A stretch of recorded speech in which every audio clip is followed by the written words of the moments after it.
A ideia aqui é a gente falar um pouco, né, sobre as bases científicas, né, para a gente trabalhar com isótopos que a gente está chamando aqui de não convencionais, e, enfim, e aí eu vou falar o sumário aqui depois para vocês. Eu queria, não sei se todo mundo consegue, com o celular, acessar esse site e responder a pergunta que tem nesse site, né? Quando a gente fala em isótopo, deve vir para vocês um elemento na mente, né? Um isótopo. Então, eu queria que vocês acessassem aqui esse link e digitassem esse código para responder a pergunta, que é qual é o isótopo, um só, tá? De preferência a fórmula química, que vem na mente de vocês quando vocês pensam, ouvem a palavra isótopo.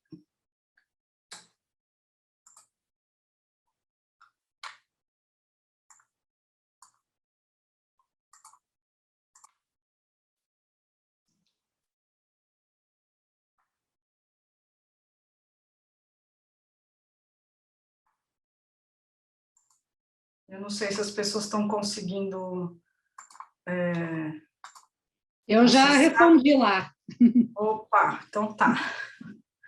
Opa, agora se tiver saúde, já vai saber que é o meu.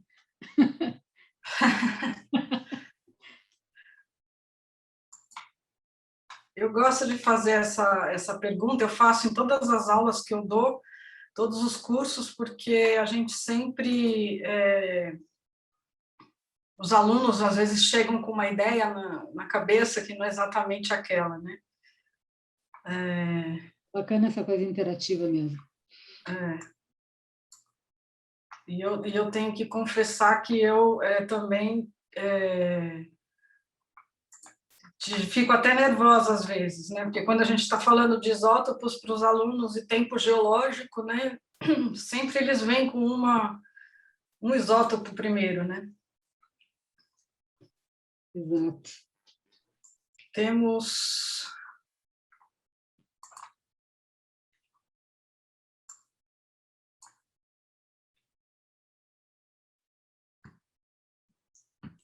Eles querem o link no chat, vou colocar ali. Ah, se bem que eu não consigo copiar daqui, peraí. Eu consigo, peraí, eu vou... Para ti é melhor. Como que eu faço? Eu tenho que ir aqui... Só vai no chat ali, por favor. Aí eu vou colocar... Opa!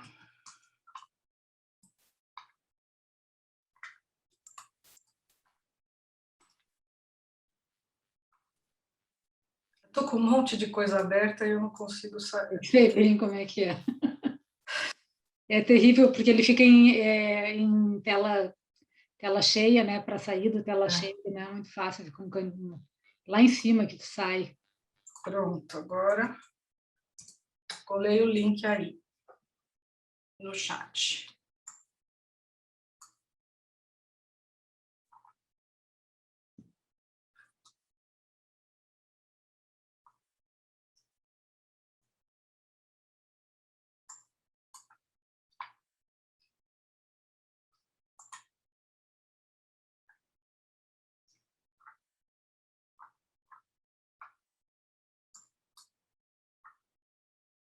E 26 responderam, a gente está com 57 participantes.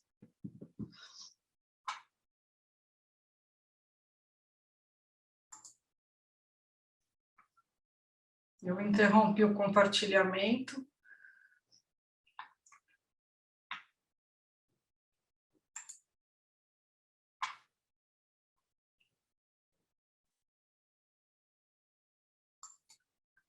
Vamos lá.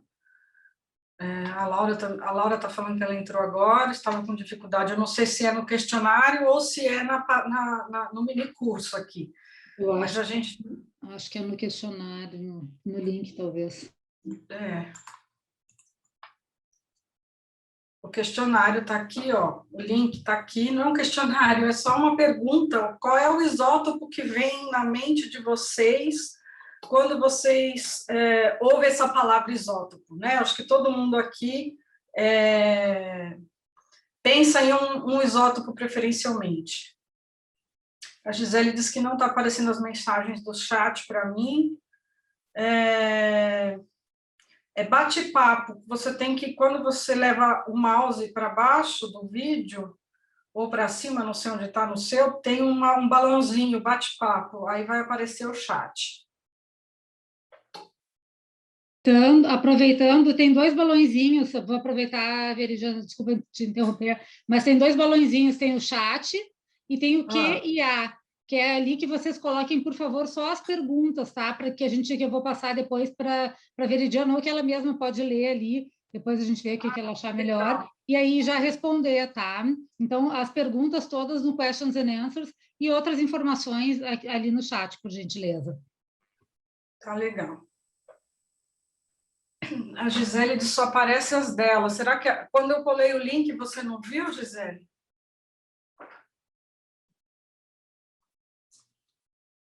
Ela não está vendo o link. Espera um pouco, eu tenho que fazer para todos. Espera aí, vamos ver. Agora vai. Foi?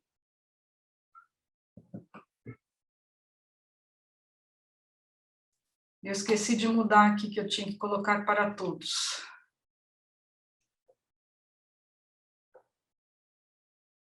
Tudo bem, é o começo, acho que a gente vai relaxando.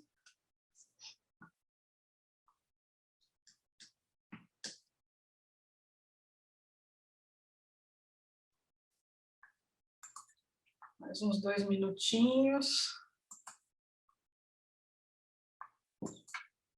Pior é que o meu também estava para host, só para os hosts e painelistas e palestrantes também. As que eu mandei, vou mandar de novo. Fiz a mesma coisa.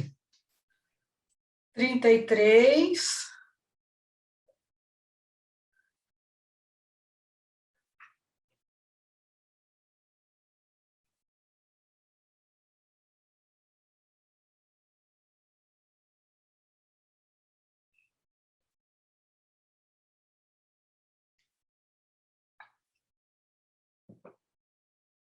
Eu estou compartilhando a resposta já.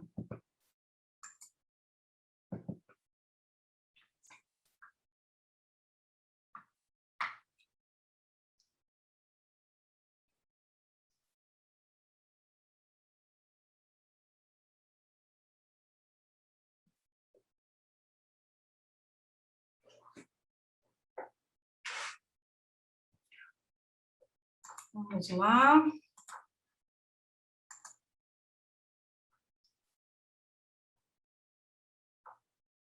Trinta e seis. Temos 59. Muita gente não está respondendo. Mas tudo bem, acho que não vai 37. Desculpe. Bom, vocês podem ver aqui que quanto maior o tamanho da palavra, vocês estão vendo a tela das respostas?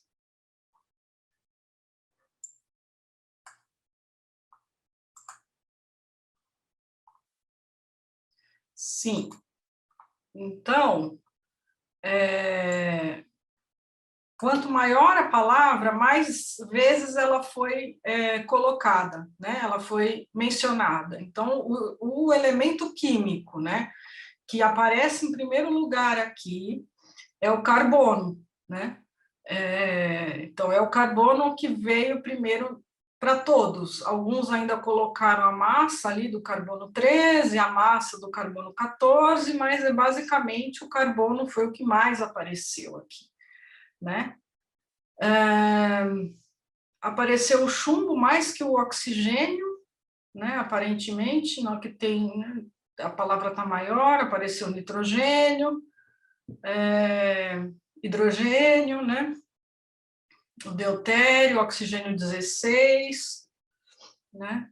Enxofre, cálcio, o chumbo 210. Então, são os elementos que aparecem sempre para todo mundo, né?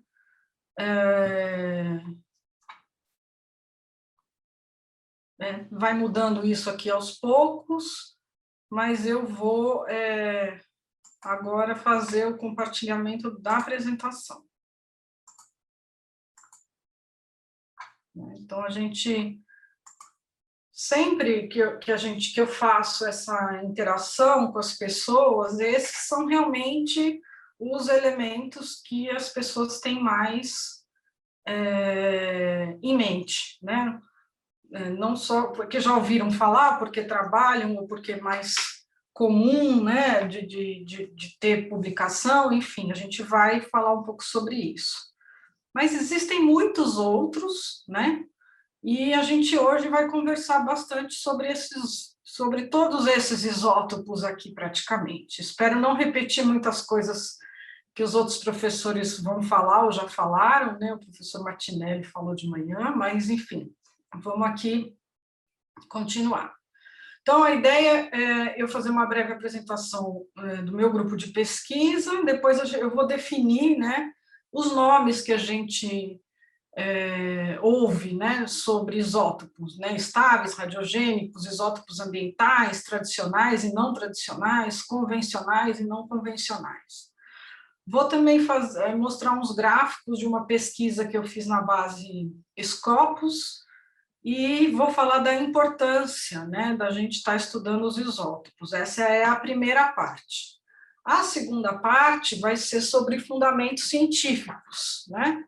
O que são sistemas, as reações químicas, um pouco de termodinâmica, isótopos. Não se assustem com esses termos, né?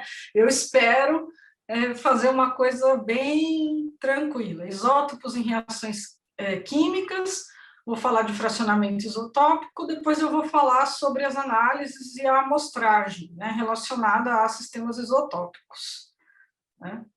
E, por fim, eu vou fazer a apresentação de alguns resultados publicados, artigos, né, com diferentes isótopos, e vou mostrar os resultados, como que a gente interpreta e etc. Então, são essas três partes que vai ter essa aula agora de tarde, tá bom? Bom, então, apresentação. Eu estou vinculada a 2 centros de pesquisas do Instituto de Geociências da Universidade de São Paulo. Um deles é o CEPAS, que é o Centro de Pesquisas de Águas Subterrâneas. Bom, para quem não me conhece, né, acho que a Cristina já leu o meu, eu não ouvi, mas ela leu um breve resumo do meu currículo, né? Eu sou professora desde 2009 no Instituto de Geociências e desenvolvi tanto o meu mestrado quanto o meu doutorado nesses 2 centros de pesquisas, né? Então, o CEPAS, né, que é de águas subterrâneas, ele tem 37 anos de existência, ele lida com investigações ambientais que estão relacionadas tanto à poluição de recursos hídricos, né, e os meios com os quais interagem e também a estudos hidrogeológicos, né, não só relacionados à poluição, mas a recarga de aquífero, enfim, a relação entre água superficial e subterrânea, tem uma série de pesquisas, né, em diferentes áreas dentro da hidrogeologia, né. Os laboratórios que a gente tem lá no CEPAS são laboratórios de análises químicas de maiores, principalmente, né, elementos maiores, e de isótopos de hidrogênio e oxigênio, que é esse equipamento que tem aqui embaixo, que é um equipamento que é um espectroscópio a laser, né, e ele faz a leitura de isótopos de hidrogênio e oxigênio. E a gente também tem um laboratório de técnicas de campo e amostragem. A gente tem um trailer que a gente consegue fazer com auxílio de obturadores aí, amostragens em poços, né, em diferentes profundidades, com controle da profundidade de amostragem, inclusive, né. O CPGEL é o centro de pesquisas mais antigos do Instituto de Geociências, ele foi fundado em 1965, se eu não me engano, né? é o Centro de Pesquisas em Geocronologia e Geoquímica Isotópica, e é interessante a gente ver que mudou o nome, né, porque antes era só geocronologia, e agora a gente colocou geoquímica isotópica, porque há muito tempo que os isótopos não têm sido só usados para a geocronologia, né, eles são fundamentais em várias áreas da geoquímica e outras. Tem mais de 55 anos de existência, né, os laboratórios de preparação de amostras, a gente tem, então, laboratórios de preparação das amostras, né, principalmente rochas, tem um laboratório de separação química, né, para a gente isolar o elemento, né, que vai ser analisado no espectrômetro de massa, e a gente tem o laboratório de espectrometria de massa, né. A gente tem nos laboratórios de espectrometria de massa, a gente tem 2 espectrômetros de massa por termoionização, 2 TIMs, e um Netuno, né, um ICP-MS. A gente tem um Triton e um MAT 262. No laboratório de isótopos estáveis, a gente tem 4 IRMS com GasBench, HDevice, e a gente também tem um analisador elementar, né? Nosso laboratório de química isotópica, né, de separação química, ela é uma sala limpa ISO 7, né? E os métodos que a gente faz análise são esses que estão aqui: análises isotópicas de chumbo, estrôncio, zinco, cobre, neodímio, samário, neodímio, rubídio, estrôncio, rênio, ósmio. Está muito raro fazer essas análises agora. Lutécio, hafnio, carbono, oxigênio, hidrogênio, enxofre e nitrogênio. Esses enxofre e nitrogênio são coisas que estão surgindo agora, depois que o EA foi instalado, né? Bom, então a gente tem esses 2 centros, estamos abertos a colaborações, né? Quem quiser conhecer também, é só marcar. A gente gosta de receber pessoas nos nossos laboratórios. Bom, então eu vou falar das definições, né? E as definições, elas vão passar aí por estáveis e radiogênicos, ambientais, tradicionais e não tradicionais, convencionais e não convencionais. Bom, eu não vou definir o que é isótopo, né, do jeito que normalmente eu faço, mas basicamente o isótopo é aquele elemento químico, né, que tem o mesmo número Z, que é o número, né, atômico que dá o lugar na tabela periódica deste elemento químico. Então, o hidrogênio tem o Z igual a 1, ele ocupa ali o lugar 1 ali da tabela periódica, né? Só que esses elementos todos, eles podem ter N número de nêutrons diferentes, o que vai dar uma massa diferente, né? Então, o que acontece? Eu não vou ter só o isótopo, o hidrogênio 1, eu vou ter o hidrogênio de massa 2 e o hidrogênio de massa 3, o lítio de massa 6, o lítio de massa 7, né? Eu vou ter diferentes... eu vou ter no mesmo lugar de elemento químico, eu vou ter diferentes isótopos. E disso, né, a gente cai no quadro de nuclídeos, ou na carta de nuclídeos, que é esta figura aqui, né, onde eu tenho no eixo X o número de nêutrons e no eixo Y o Z, né? Então, o Z de 1, que é do hidrogênio, ele tem 3 isótopos, com 1 nêutron, com 2 nêutrons e com... não, 0 nêutrons, 1 nêutron e 2 nêutrons, né? Então, esses são os isótopos de hidrogênio. Então, nessa carta de nuclídeos, né, a gente tem diferentes tipos de átomos, né, com núcleos que são tanto naturais, né, quanto não naturais. Os não naturais são os em verde e os naturais são os de outras cores, né? Então, o oxigênio está aqui, o argônio está aqui, o estrôncio está aqui, enfim. E aí a gente nota, né, que no meio aqui dessa carta de nuclídeos, a gente tem esses quadradinhos azuis, que são os nuclídeos que a gente chama de estáveis. O que significa isso, né? que existe um equilíbrio de forças entre os nêutrons e prótons do núcleo, né? E esse nêutron e esse próton, estando equilibrados, eles são estáveis, eles não decaem, né? Não se transformam em outros elementos químicos por emissão radioativa ou outra, né? Então, a gente tem aí os isótopos estáveis. Só que esse equilíbrio entre os isótopos, entre os nêutrons e os prótons do núcleo, eles têm uma proporção de Z igual a N no começo, aqui nos números mais baixos de número de massa ou de próton e nêutron, né? Conforme esse número de nêutrons vai aumentando, né, em relação ao número de prótons, essa força de equilíbrio aqui ela vai tendo um desvio, né?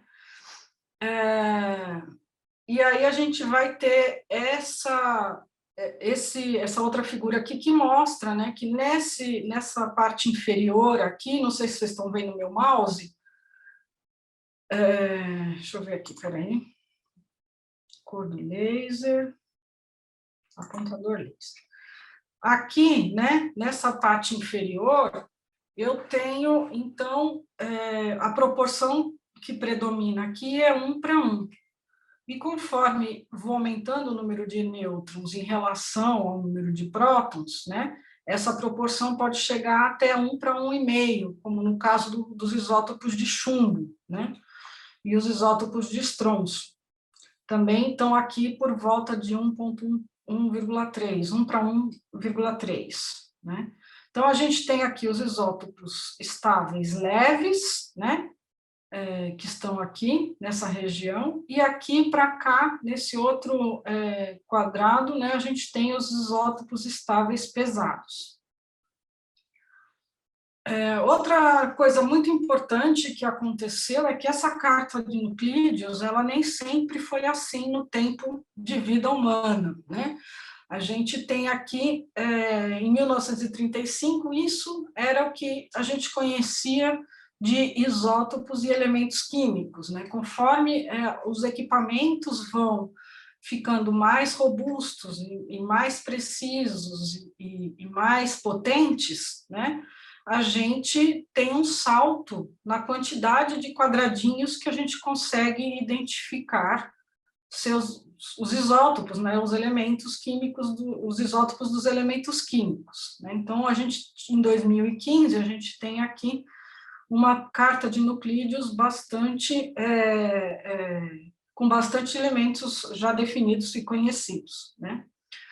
Os que estão aqui em vermelho, eles são elementos que então não estão no vale da estabilidade, né? Então eles decaem e se transformam em outros elementos, né? E o decaimento deles é o beta positivo ou a captura eletrônica, né? O nêutron vai ganhar um elétron e aí ele vai se transformar em outro elemento químico, né? Mexe com o interior do núcleo. Esses em azul, eles sofrem um decaimento beta, e o nêutron perde um elétron, né? Quando o nêutron perde um elétron, ele fica com a carga positiva, né? Então você também tem uma mudança na configuração interna do átomo, do núcleo.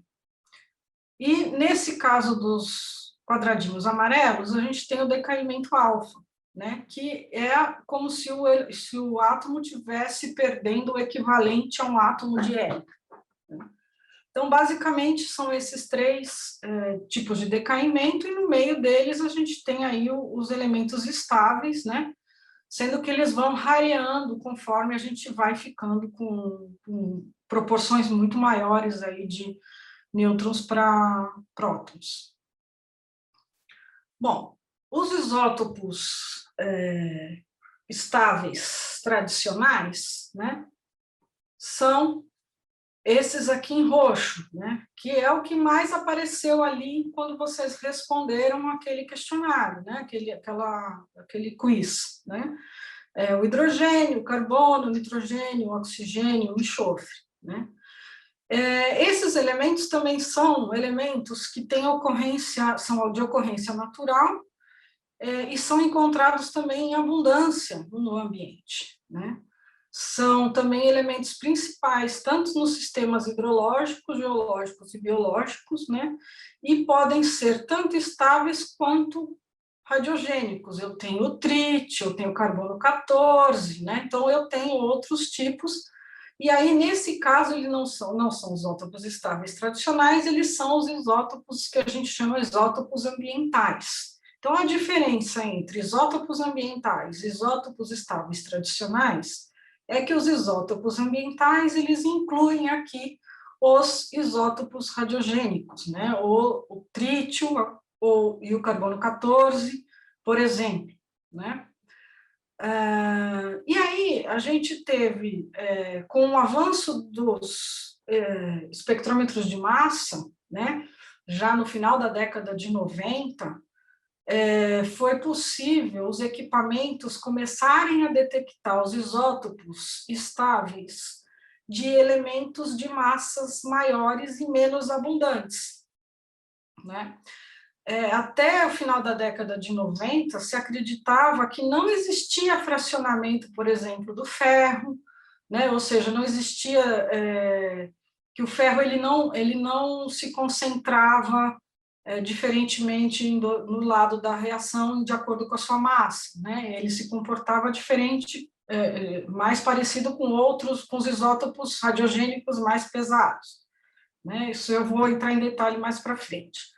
Mas, basicamente, com os avanços dos equipamentos, a gente, então, tem uma capacidade analítica de conseguir medir, né, as razões isotópicas aí desses isótopos estáveis, que não são tradicionais, que não são tão abundantes e não são, e são de massas maiores, né, do que os estáveis tradicionais, que são o lítio, o magnésio, o cálcio, o cromo, o molibdênio, o ferro, o cobre, zinco, selênio, cloro, entre outros, cádmio, o que tiver aqui em azulzinho, talvez dê para fazer análise. Alguns ainda não se conhece muito bem o sistema, né? E aí a gente ainda não está conseguindo interpretar os dados, mas, enfim, isso aqui é um processo, uma evolução científica em andamento, tá bom?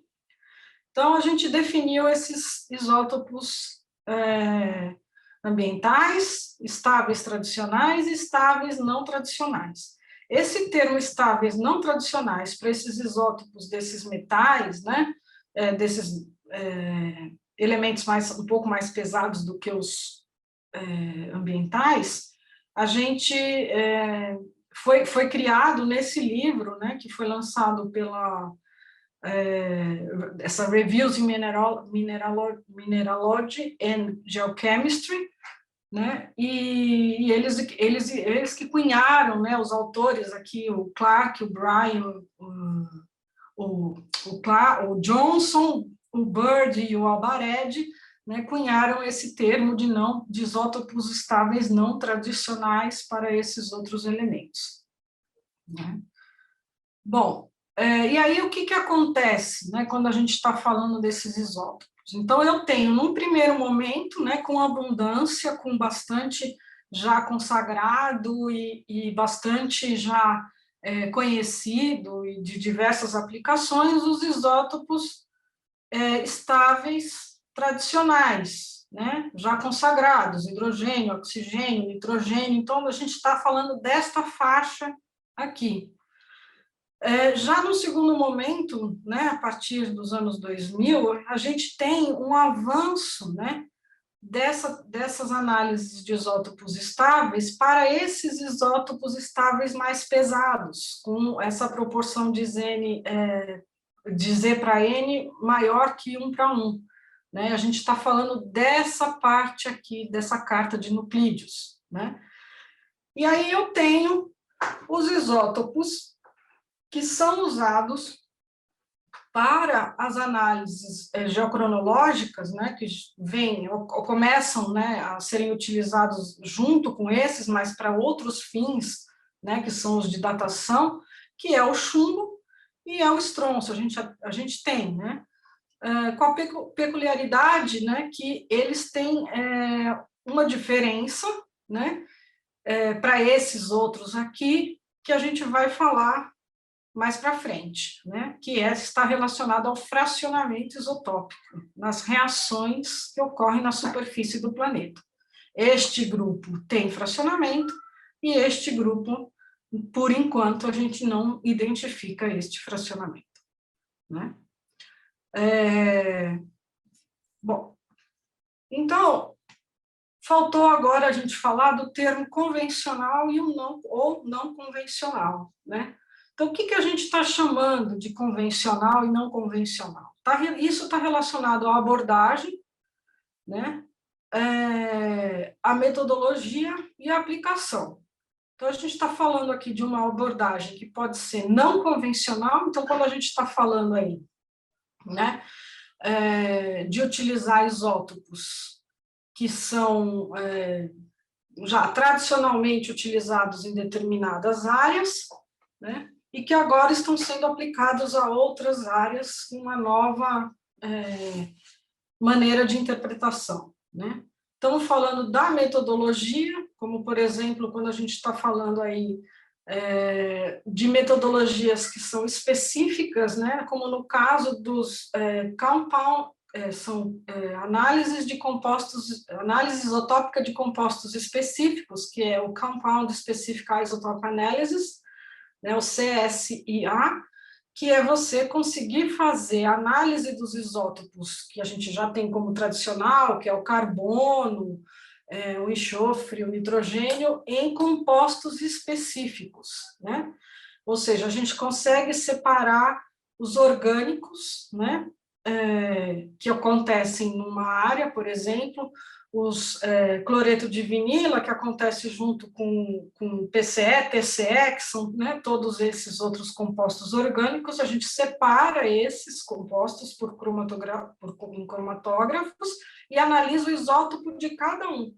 Então, isso vai permitir a gente fazer uma outra interpretação em cima dos dados. Se a gente não fizesse essa separação, a gente ia ter um resultado isotópico que era uma média de todos esses compostos e não ia saber exatamente a qual composto pertence àquela assinatura isotópica, né? E a integração de diferentes metodologias. A gente não vê mais hoje trabalhos, né, que envolvam isótopos que falem apenas de um método, a não ser que seja para justamente artigos que estão desenvolvendo uma metodologia. A gente vê aí uma integração, né, de diferentes isótopos para resolver um problema, né, que pode ser um problema ambiental, pode ser um problema mais ambiental forense, pode ser um problema arqueológico, pode ser um problema de contrabando, né, de fauna, de qualquer coisa, né? A gente não tem só uma ferramenta sendo utilizada, não só isotópica, né? Bom, se a gente, eu descobri com essa coisa da pandemia, né? A gente acaba descobrindo ferramentas novas, e eu descobri que se eu fizer o login via na minha instituição, né, o login nessa base Scopus via minha instituição, eu consigo acessar uma base de busca que me dá gráficos e me dá números, né, sobre as várias publicações. Então, nessa base Scopus, eu fiz uma busca, né, que procurou trabalhos que tinham a palavra isótopos e forenses, né, em inglês, isotope and forensics, né, foi os termos que eu procurei.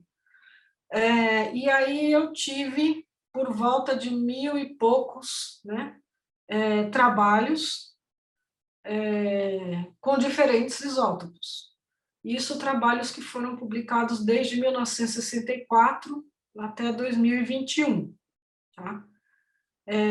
Como vocês podem ver, o que tem mais, o isótopo que é mais utilizado ligado à forense é o carbono, depois vem o oxigênio, hidrogênio, nitrogênio, o chumbo aparece também, né? Então, se a gente fosse falar por aqui a definição de tradicional e não tradicional, o chumbo cairia como um tradicional, mas não é isso, porque na definição a gente está chamando o chumbo de não convencional, né? Na verdade, porque ele vem lá de uma outra aplicação, que é a geocronologia, que a gente trouxe para essa área ambiental, forense, etc. Né? E aí a gente tem também, então a gente chamaria esses isótopos, né, de estáveis tradicionais, o carbono, hidrogênio, oxigênio e nitrogênio, o enxofre também aparece ali, e os que não aparecem muito são o ferro, o cobre, o zinco, o cloro e os isótopos de neodímio, né? Eu coloquei o neodímio porque ele é uma ferramenta que é bastante utilizada na geoquímica isotópica ligada a rochas, né, a geocronologia, mas ele é muito pouco usado em ambiental, né, em outros tipos de investigação, né? Mas a gente tem laboratório que faz esse tipo de análise, e ele é um elemento terra rara, né?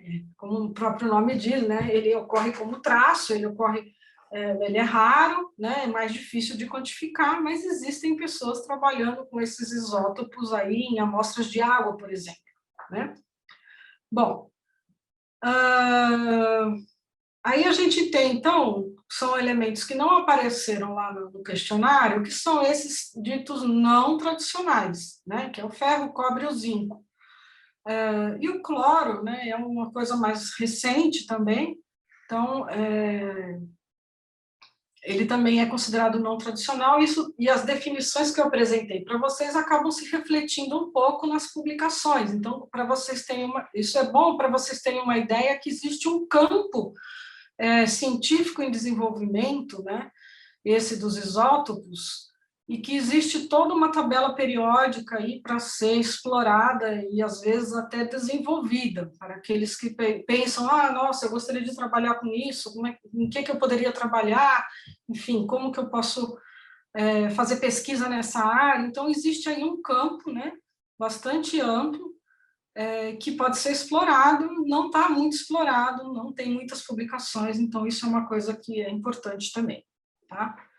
Bom, se a gente for separar essas publicações aí por área de conhecimento, a gente vai ter que a maior parte desses trabalhos todos estão publicados nas revistas relacionadas à química e física, muitos aí à saúde, né, com 30%, depois, em terceiro lugar, vem o sistema terrestre, né, a parte mais ambiental, depois tem poucos trabalhos aí em ciências mais humanas, matemáticas e engenharia, e o que chama de multidisciplinar. Aí, de novo, eu venho chamar a atenção de vocês para o fato que a questão multidisciplinar, né, a ciência ela vai se desenvolver, vai se destacar, ela vai crescer nas áreas de fronteira dos conhecimentos, né?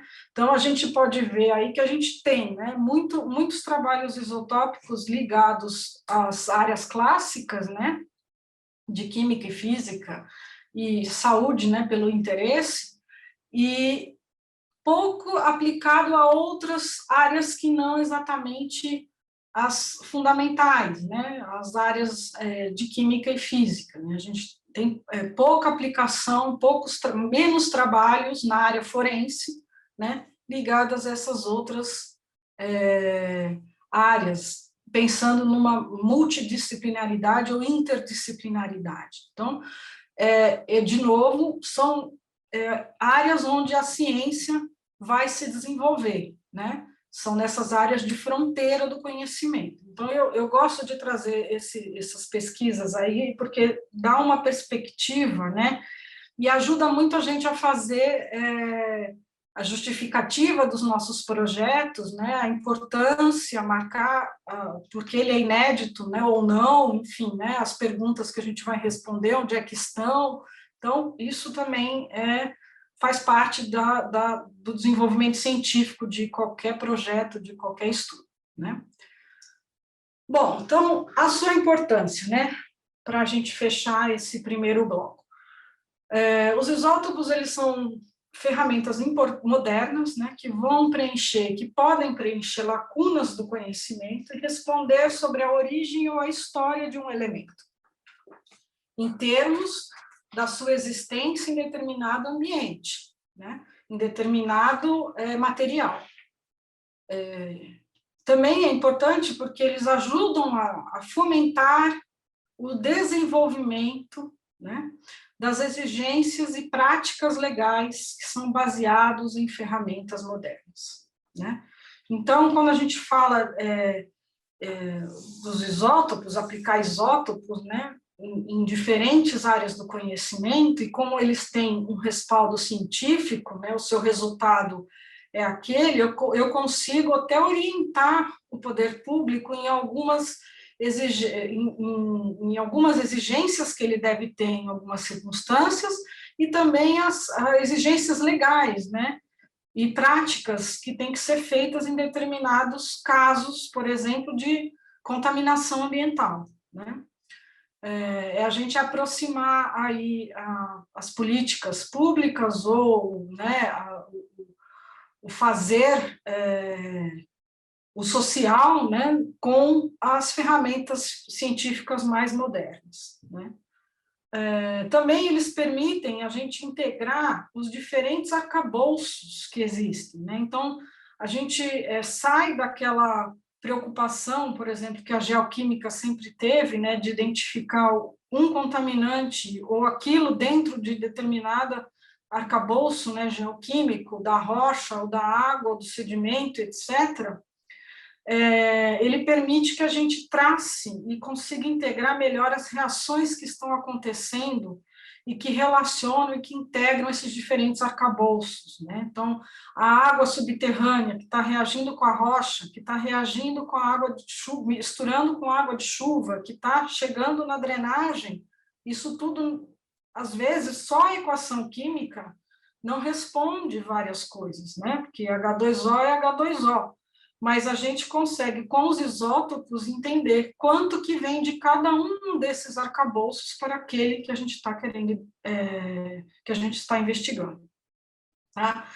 Bom, quando a gente está falando mais na ciência forense, né, quando a gente traz os isótopos, a gente está trazendo mais evidências para a cena de um crime. Então, eu não estou coletando só um dente, um cabelo, uma unha, eu estou com aquilo trazendo mais informações a respeito daquela unha, daquele dente, daquele cabelo, né, ou daquele fóssil, ou daquele artefato que foi roubado, do quadro, enfim, a gente está trazendo novas evidências para aquela cena de crime, né? E os avanços científicos, então, eles se dão nessas fronteiras do conhecimento, e os isótopos nos permitem, né, trabalhar muito nas fronteiras do conhecimento.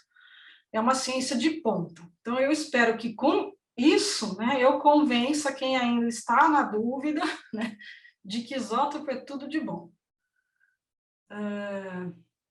Eu não sei que horas são, a gente faz um intervalo já, para eu pegar uma água, podemos fazer assim? Pode ser, e podemos, quem sabe, fazer... Bom, não tem nenhuma pergunta aqui. Não sei se, de repente, o pessoal depois vai, no intervalo, vai fazendo as perguntas que tiver, e a gente, depois do intervalo, então, começa com as perguntas, de repente, se o pessoal se achar que... Ou deixamos tudo para o final também. Pode ser. Eu só vou pegar uma água, quem quiser pegar uma água, 10 minutos ou 15 minutos, Veridiana, o que tu acha? 10 minutinhos? 15? 10 minutinhos, pode ser? Feito, então. 10 minutos de intervalo até as 15 horas, então, 15 e 1. Tá bom.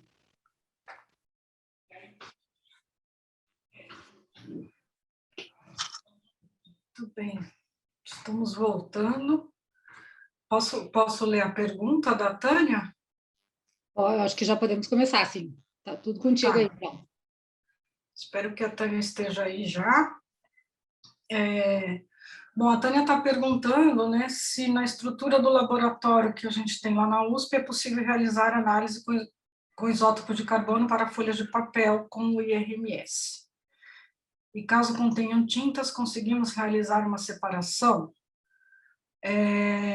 Primeira pergunta é exatamente qual é a resposta, né, que você está esperando, né? Mas sim, a gente consegue fazer essas análises, a gente está com o EA, né, e a gente conseguiu instalar algumas facilidades, né, e para analisar colágeno, madeira, então a gente consegue analisar papel.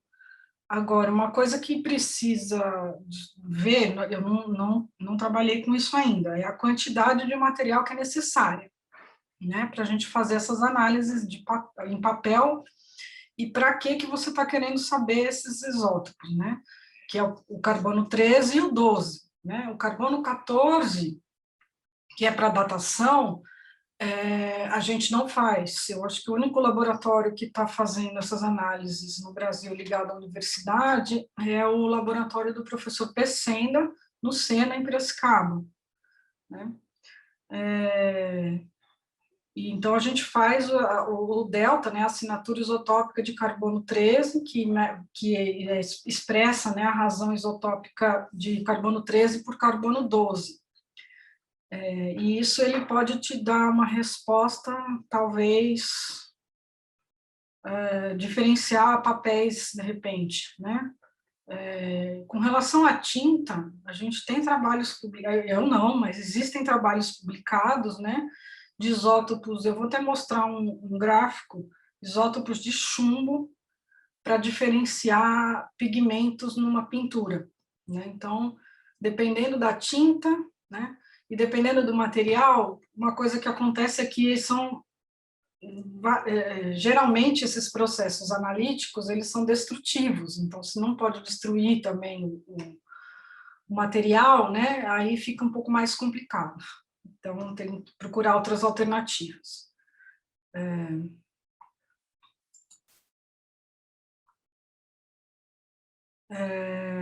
Papel, origem, notas antigas e selos. Então, teria que destruir essas notas antigas e selos, né?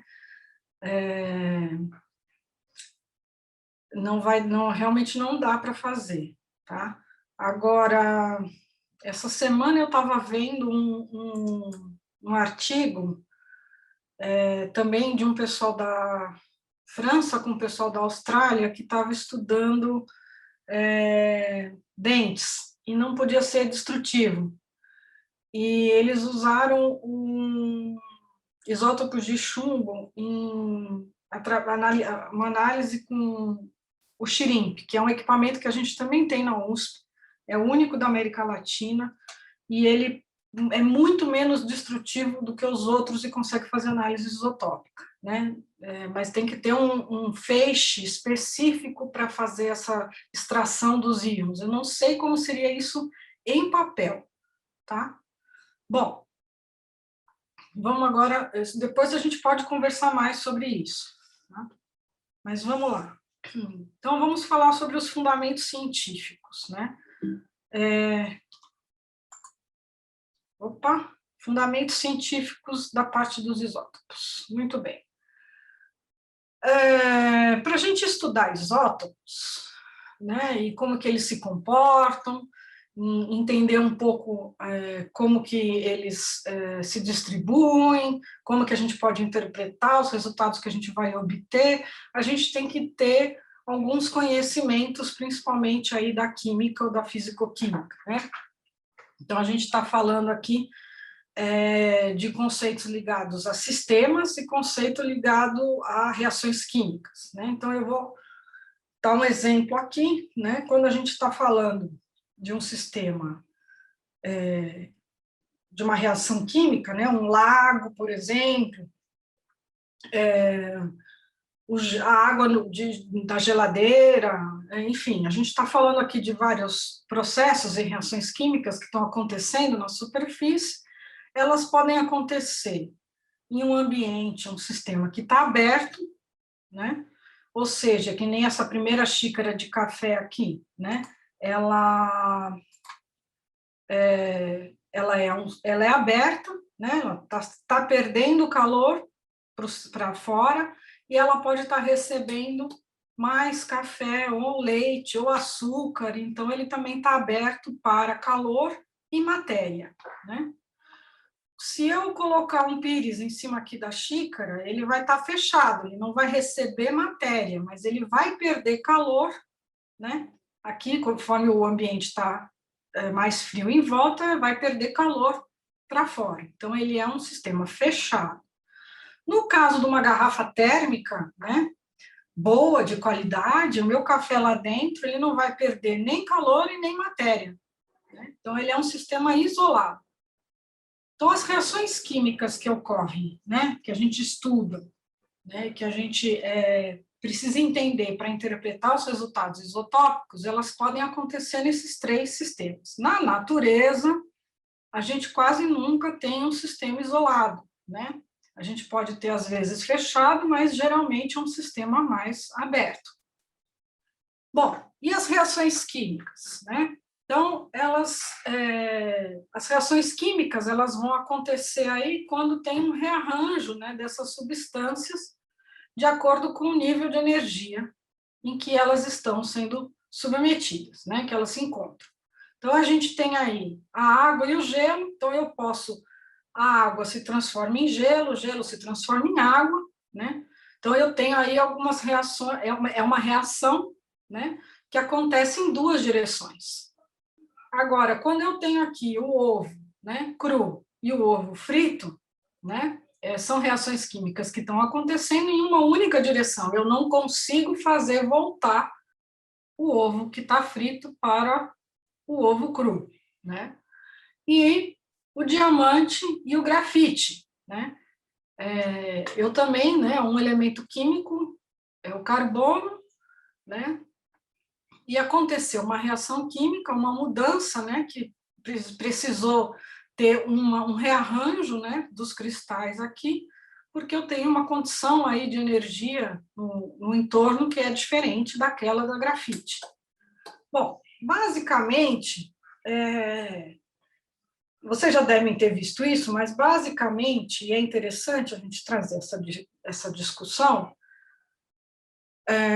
para entender o que vem a seguir da parte de isótopos, principalmente o fracionamento, né? Então, no caso da água e do gelo, né, essas propriedades, as reações químicas todas, elas seguem alguns princípios e tem os princípios aí da termodinâmica, né, que vai fazer com que essas reações a gente entender melhor como que essas reações acontecem, se é numa direção só, se é em duas direções, quando que elas param, quando que elas começam, enfim. E uma analogia que se faz é da termodinâmica com a mecânica, né, que é simulando aí essa bolinha descendo uma ladeira, né, um vale que tem uma parede do outro lado. Então, o que acontece, né, com essa bolinha, né, quando ela está descendo nesse vale? Ela vai tender a parar, né, na parte mais baixa, né? Então, no caso, né, aqui dessa curva, né, eu tenho aqui embaixo um ponto onde eu tenho a menor energia, e aí a bolinha para. E aqui eu tenho a energia potencial máxima, né? Então, ela vai se transformar em cinética e parar aqui embaixo, nesse vale de menor energia, vai ficar estável. Isso acontece espontaneamente, quando eu coloco a amostra de água na geladeira, no freezer, né?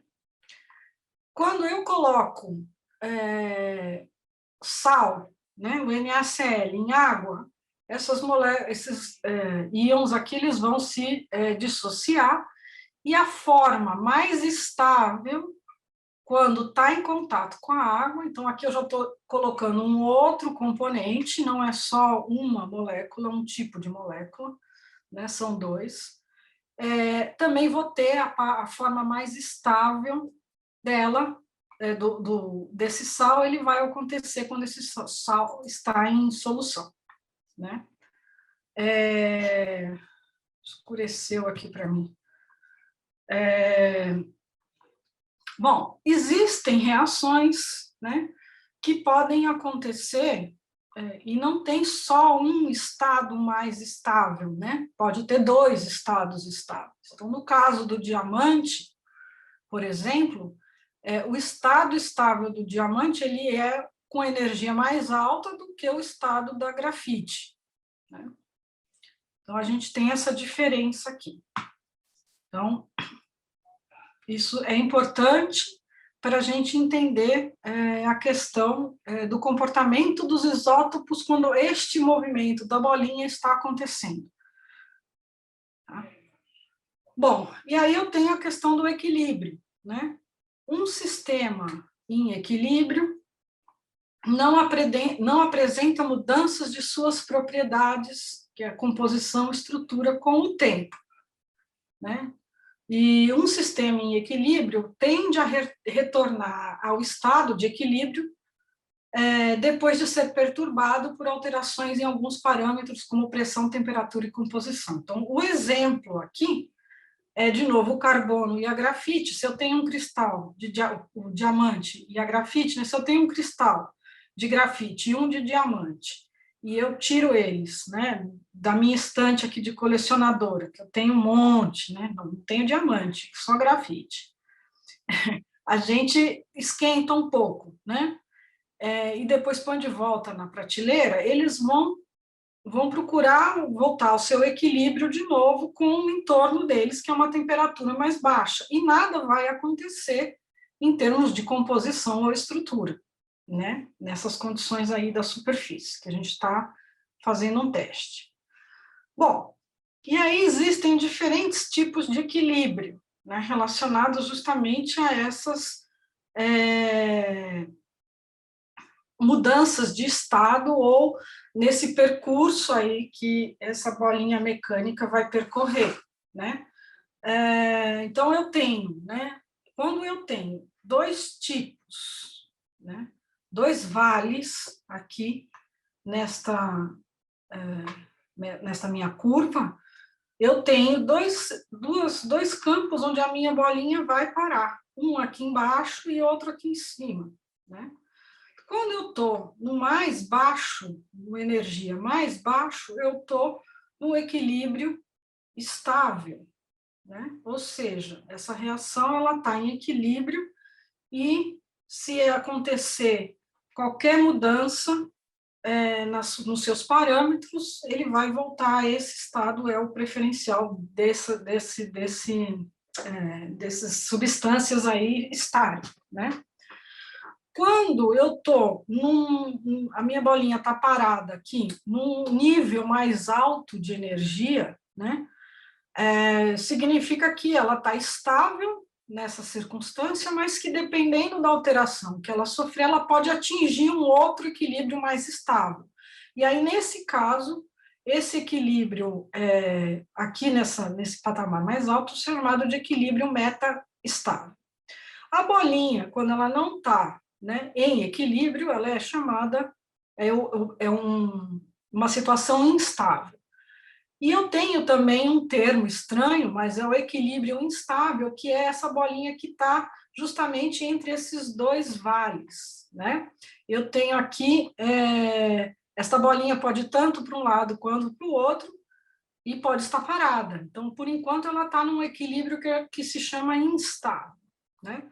Então, olhando aqui o exemplo da água, né, se eu tenho a temperatura, né, de 5 graus, a estabilidade da molécula de água, da molécula aqui, do H2O, vai se dar nessa situação da água, né? Enquanto que o gelo vai estar instável, né? Porque na temperatura de 5 graus, o gelo tende a se transformar em água. Se eu tenho uma temperatura de menos 5, né, o H2O, né, a molécula de água, ela deixa de ser, aqui eu devia ter escrito líquido e não água, né? Ela não está, sua forma estável não é líquida, é o gelo. Então, é o gelo que vai ocupar esse vale aqui embaixo. Bom, o que acontece às vezes, né, é que quando eu tenho esses dois vales, né, o que acontece às vezes, por exemplo, né, aqui o carbono e aqui o diamante e aqui o grafite, o que acontece? Quando eu tenho que, para essa bolinha que está no equilíbrio meta-estável ir para o equilíbrio estável, ela tem que ter um aumento de energia, né, que é a tal energia de ativação. Escrevi, tem um R a mais aqui. Energia de ativação. Né, ela tem que superar essa energia de ativação, essa barreira, para poder atingir o equilíbrio estável. Só que, às vezes, é impossível, né, ela passar. Então, eu tenho algumas reações químicas que vão parar neste vale e não vão andar para o próximo. Tá?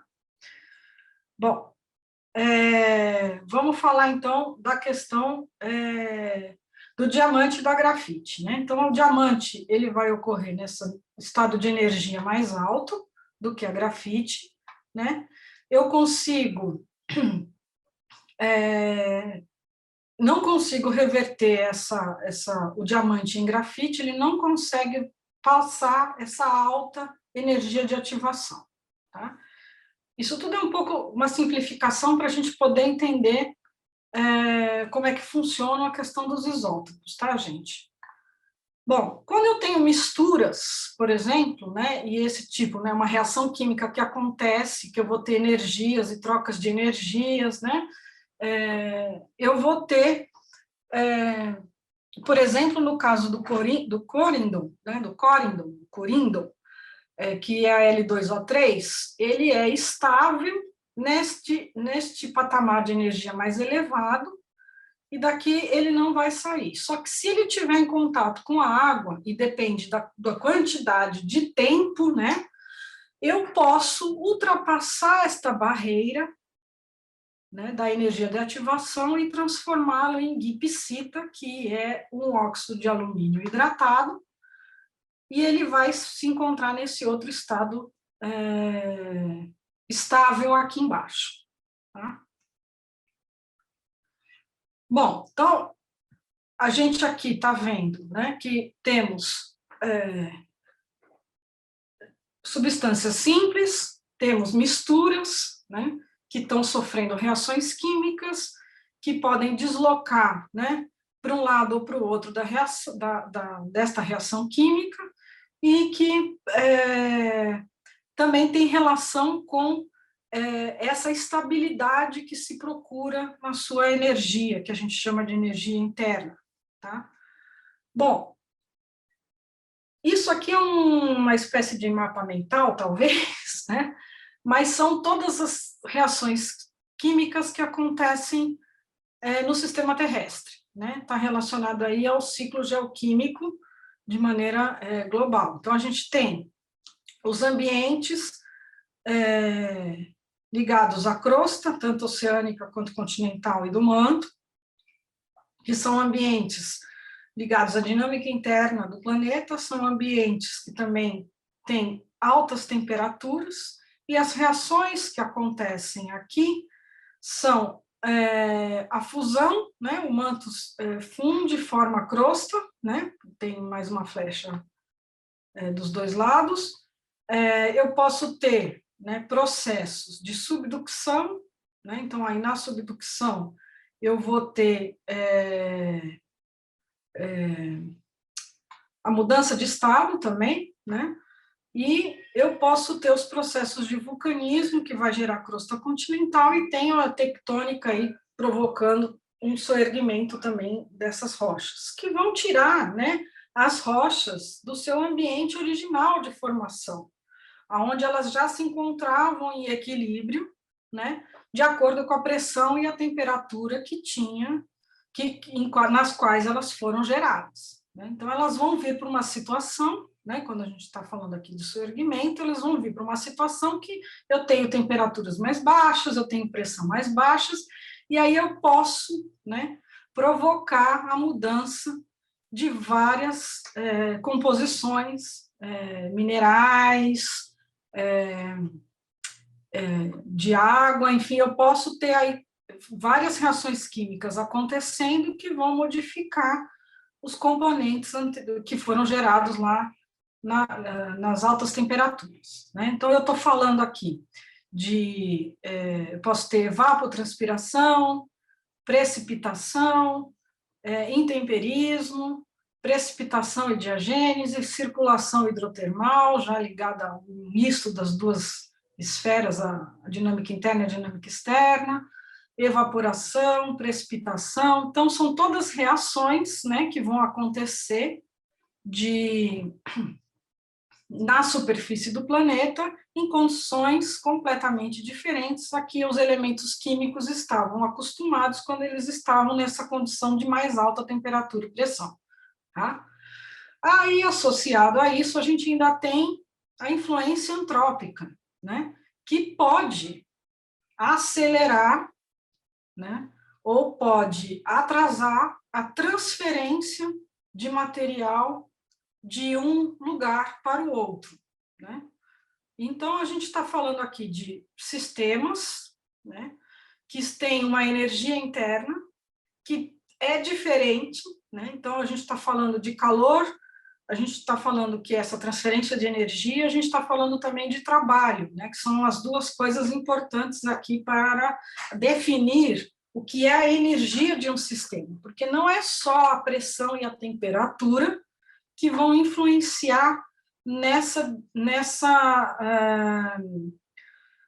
como é que eu vou colocar? Não nas reações, mas vão influenciar nessa distribuição dos isótopos, né, em lados diferentes das reações.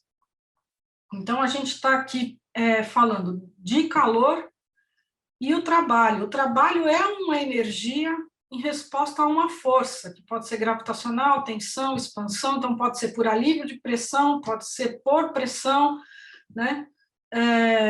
Enfim, a gente está aqui trazendo outras variáveis, né? Bom, então, diante desse quadro, quando a gente olha isso, a gente tem que imaginar que em cada uma dessas reações que acontecem, eu vou ter troca de energia entre uma e outra. E essa energia vai ser suficiente para atingir determinados estados estáveis dessa solução, desse sistema, desses elementos, né?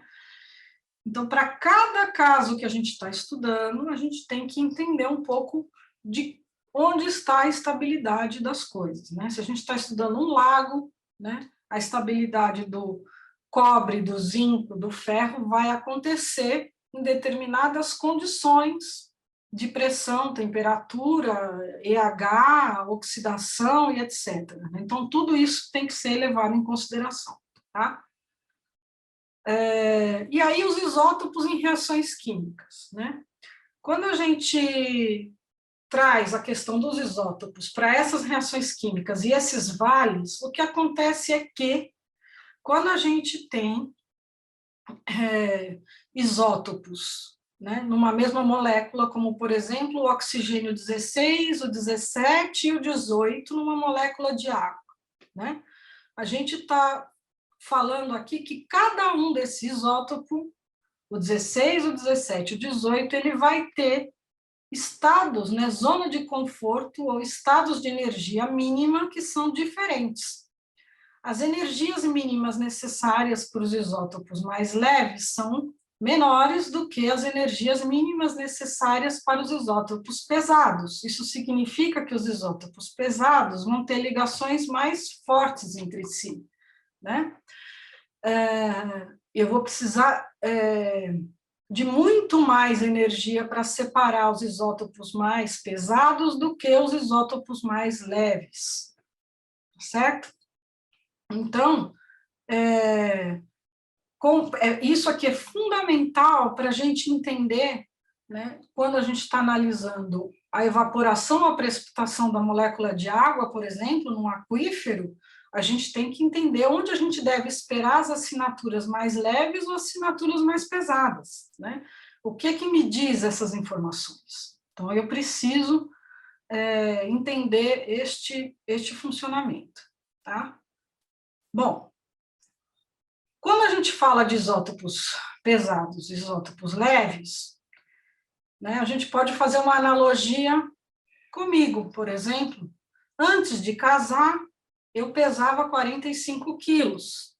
Depois que eu casei, né, e tive neném, eu cheguei aí quase aos 60 quilos. Então, a gente está falando aí, né, de eu muito mais leve, muito mais magrinha, e eu muito mais gordinha, antes e depois de casada.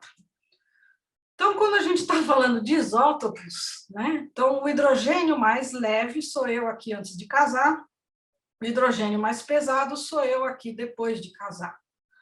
Então, o que acontece, né? Quando a gente está falando do hidrogênio, a diferença, né, do Z aqui é 100%. Né? Eu tenho uma diferença enorme entre eles. Se eu pegar o chumbo, né, eu vou ter de 206 para 207, a diferença é de 0,48%. Ou seja, é basicamente eu depois de casada e eu depois de casada. Não tem muita diferença. E o que isso implica? Isso implica que, quando eu estou fazendo uma reação química com o hidrogênio, certamente o isótopo mais leve, ele vai caminhar muito mais facilmente nesta reação, para o lado da reação, né, do que o isótopo mais pesado. E no chumbo, por exemplo, como os dois têm uma diferença muito pequena, praticamente eles vão caminhar juntos. A gente não tem ainda equipamento, know-how, qualquer outra coisa para dizer que existe esta diferença de caminhos preferenciais para essas duas massas aqui, por exemplo. Né? Então, eu trabalho com a seguinte definição: os isótopos estáveis, tradicionais e os não tradicionais, que são os metálicos, aqueles que estão, né, se eu voltar aqui, né, esses isótopos aqui, eles fracionam, e esses aqui, eles vão fracionar em relação à massa, em relação ao lado da reação em que cada um vai se concentrar. Os pesados vão preferir um lado e os leves vão preferir outro lado da reação. Então, quando a gente está formando, né, tá descongelando um gelo e transformando em água, né, os isótopos leves vão ficar no lado, os pesados vão cair preferencialmente e os leves vão ficar, ou é ao contrário? Os pesados vão formar, quando a gente está falando de nuvem, vamos pensar assim, que aí eu consigo raciocinar. Quando a gente está falando da formação de nuvem, está evaporando um lago, por exemplo, então eu vou preferencialmente levar primeiro os isótopos mais leves, o 16, talvez o 17, enquanto que o 18 vai se concentrar na lagoa, no rio, né, na água superficial. Tá?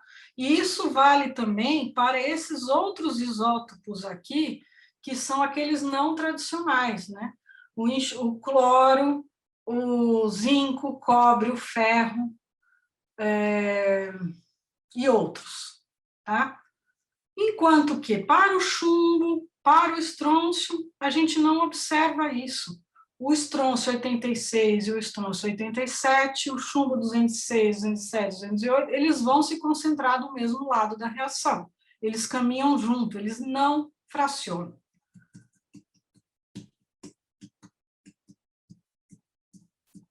Tá? Bom, os isótopos, então, que fracionam, eles contam a história química da água ou de solutos.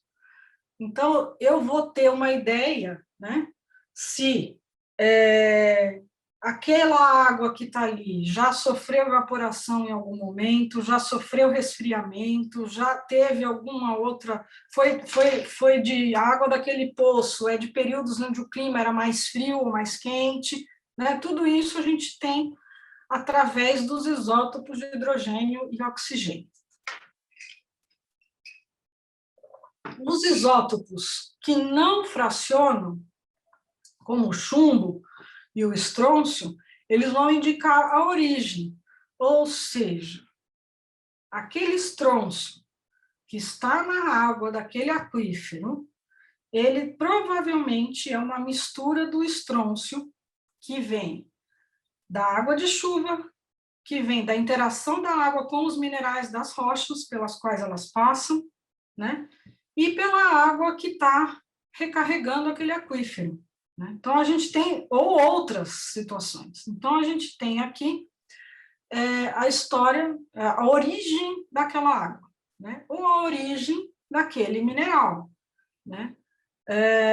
Se eu tenho um produto que foi usado, foi feito com um minério de chumbo, né? Usou o chumbo que vem de uma galena, ele vai ter uma assinatura que vai ser a assinatura daquele depósito daquela galena. Né? Ele não vai ter a assinatura do chumbo que está no granito, que está numa outra rocha, que está num outro sedimento. Ele vai ter daquele material que foi feito com a galena que veio daquela mina X. Tá? Bom, aí, voltando à questão do equilíbrio, além dessa questão das energias, né, que vão controlar o lado preferencial dos isótopos leves e pesados, existem outras condições que vão determinar que lado da reação, né, ou qual onde a gente espera ter os elementos mais pesados, os isótopos mais pesados e os mais leves. Então, quando a gente está falando de uma reação de equilíbrio, o isótopo estável mais pesado de um elemento vai se concentrar em substâncias onde o elemento forma as ligações mais fortes, mais rígidas, de maior energia. E esses estados essas situações são os estados de oxidação mais elevados, né? Então, entre o cromo 3 e o cromo 6, o hexavalente, ele tende a concentrar isótopos mais pesados do que o cromo 3. Ligações envolvendo elementos próximos ao topo da tabela periódica. Então, quando a gente está falando de ligações químicas que estão envolvendo hidrogênio, oxigênio, elementos que estão mais no topo, eles também vão preferir pegar os isótopos mais pesados. Quando a gente está falando também de presenças de ligações covalentes, né, entre os átomos, que tenham a eletronegatividade similar, o que vai comandar é a presença dessas ligações covalentes. Então, quanto mais as ligações covalentes existirem nesses átomos, eles vão preferencialmente ter isótopos mais pesados. Para os elementos de transição, as configurações eletrônicas de baixo spin e baixos números de coordenação. Isso também está ligado às energias vibracionais que existem nas moléculas. Então, a gente, quando fala de energia da molécula, a gente não está pensando só em temperatura ou o trabalho, a gente está a energia como um todo. Tá? Bom, então, isso daqui é importante para a gente entender, né, que quando a gente está estudando qualquer isótopo, não importa se ele é estável, radiogênico, metálico, tradicional, não tradicional, convencional, não convencional, a gente tem que entender a química, os estados de oxidação, os componentes, as misturas que existem, né, junto com aquela condição, aquela substância, os ambientes, né?